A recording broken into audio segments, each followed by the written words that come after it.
and Dr. Oliver Bast, who is Senior Lecturer in Middle Eastern History at the University of Manchester. And right, this is a very hard act to follow in a way, without being repetitive, but I had thought about this anyway in a slightly different, thought about it to talk about it in a slightly different way in any case. One thing I would, however, like to sort of pick up straight away from what Hilary said, and that is this issue of making space for deep thought and finding a way where you let outside all this sort of day-to-day pressures of daily business. Because technically, looking at myself, I shouldn't be sitting here pontificating. I have two different editors breathing down my neck for papers that I committed, and I should be, in a dark room and sort of think about it and finish them and give them to those people. But since I happen to be here, since I long ago agreed to support this as Executive Director of BRISMES, my 2 cents as well. I would like to speak about my own PhD students a little bit more, and less about myself, but about myself. One thing that I would also like to echo from what Hilary said is this idea of serendipity, and not having to set an agenda. Because if I look at myself, I arrived at the University of Humboldt in Berlin to study history. I had no idea that I would do anything to do with the Middle East. I then decided that this might be something that I would consider combining my historical studies with, but little did I know that I would then fall for Persian rather than any of the other 3 Middle Eastern languages and cultures and civilizations that were covered by Berlin's Middle Eastern Studies at that time. I then knew since long before that I would like to study in France at some point. So I made that happen, but again, I thought I would do a licence, a BA.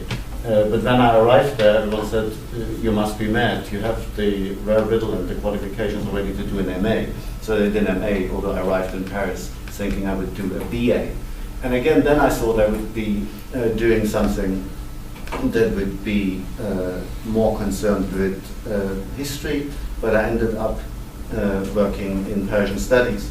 And then this opened up because it was so nice that I actually then enrolled in a PhD at Paris 3 in combination with a German university, and the French sent me to Tehran to the Institute of Research that they have there.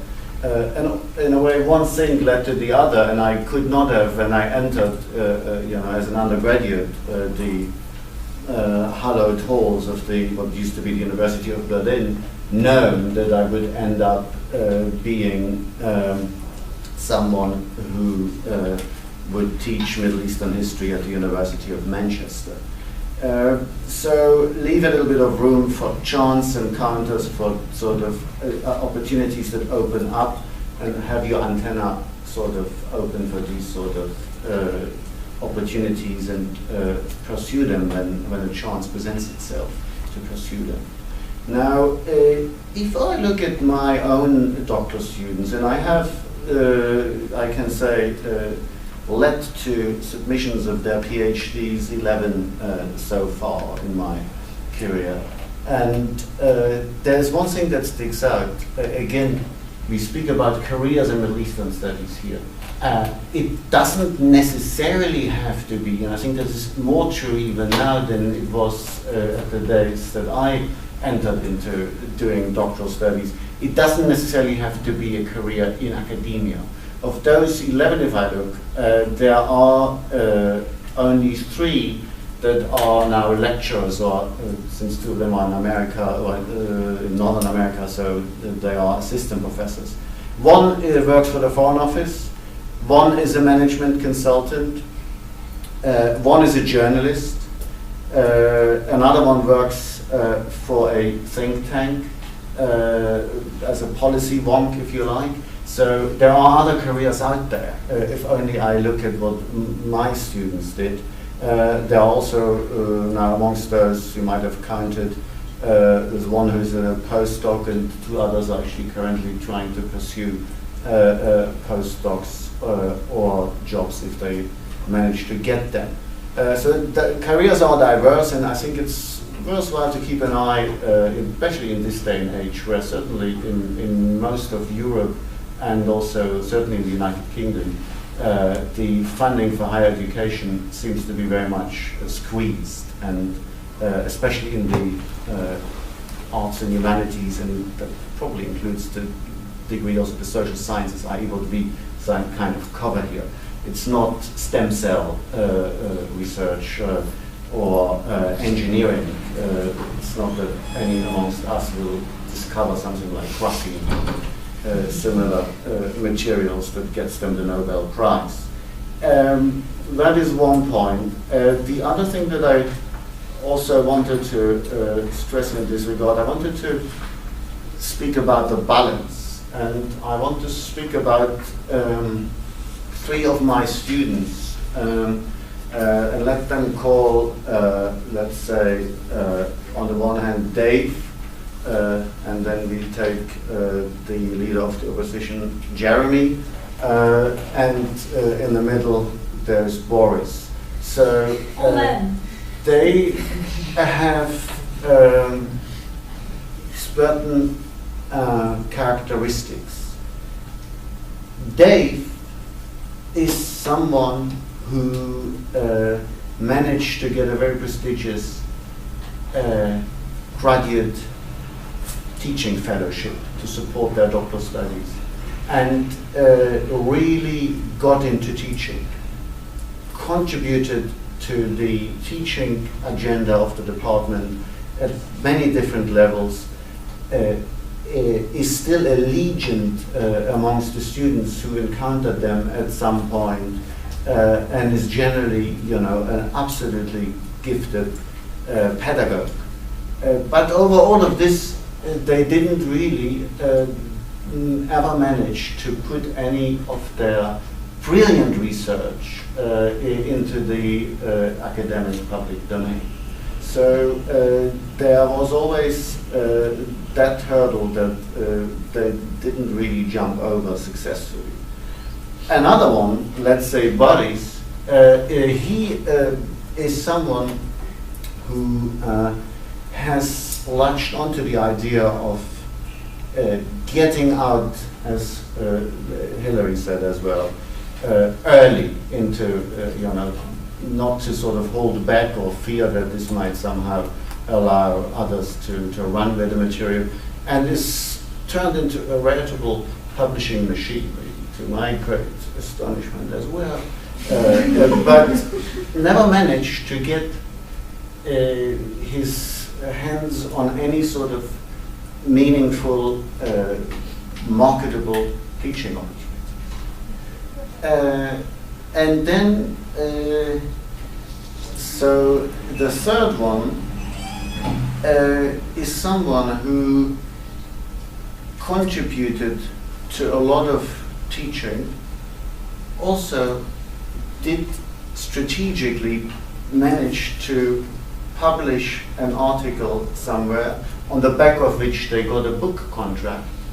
At the moment they basically finished their PhD, and also made the best use of the facilities that being in a university as a postgraduate offered in terms of developing their Arabic language skills. So they really went there and became a very rounded sort of academic, and exploited what the university had to offer.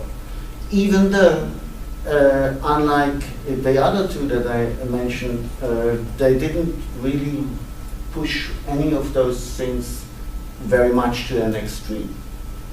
And guess what?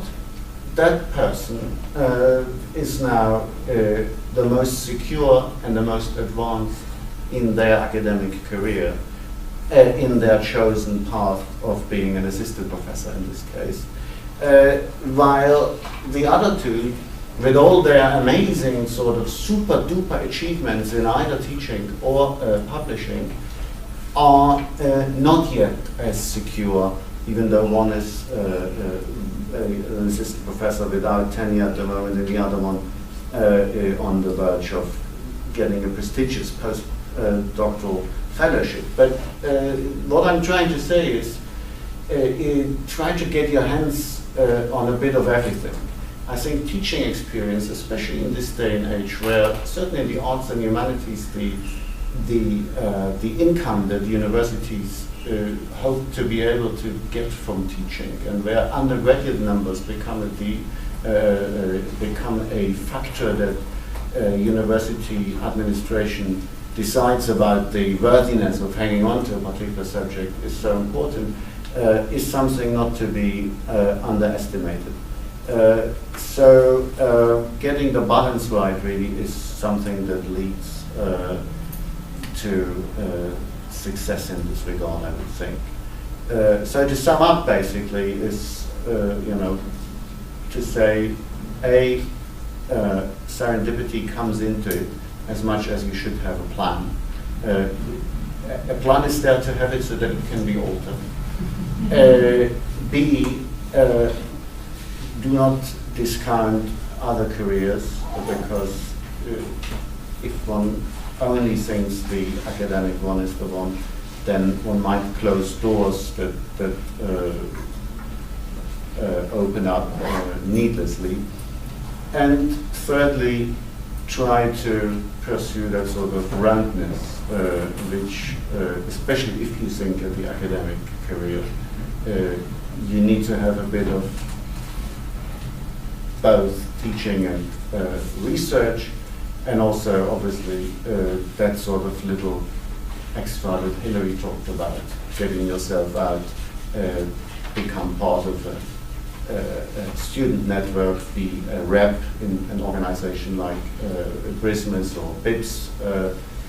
The one that I mentioned as the sort of role model did exactly that. At some point he was president of the BRISMES student section. He launched the BRISMES student online journal, and all of these things obviously helped him also in his networking, which in turn helped him in the pursuit of his academic career. Thank you.